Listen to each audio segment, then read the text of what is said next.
Proses pemilihan Bujang Gadis Ogan Ilir tahun 2022 akan dimulai roadshow ke kecamatan-kecamatan yang ada di Ogan Ilir.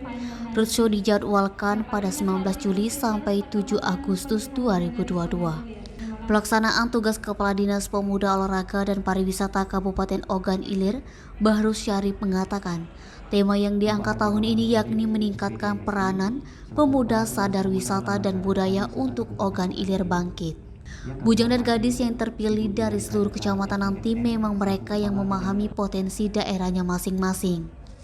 Untuk mendapatkan bujang dan gadis yang benar-benar mumpuni, pihaknya akan menggandeng tim juri independen dari berbagai elemen, termasuk dari Pemprov Sumsel. Dia berharap BGOI yang terpilih tahun ini bisa meraih prestasi lebih tinggi di ajang yang lebih tinggi pula. Sebagai duta wisata nantinya, para pemenang BGOI tahun 2022 ini diharapkan dapat bekerja maksimal untuk mengenalkan potensi yang dimiliki Kabupaten Ogan Ilir keluar daerah, sehingga jumlah wisatawan yang berkunjung ke Ogan Ilir bisa meningkat. Eti, Sumeko TV melaporkan.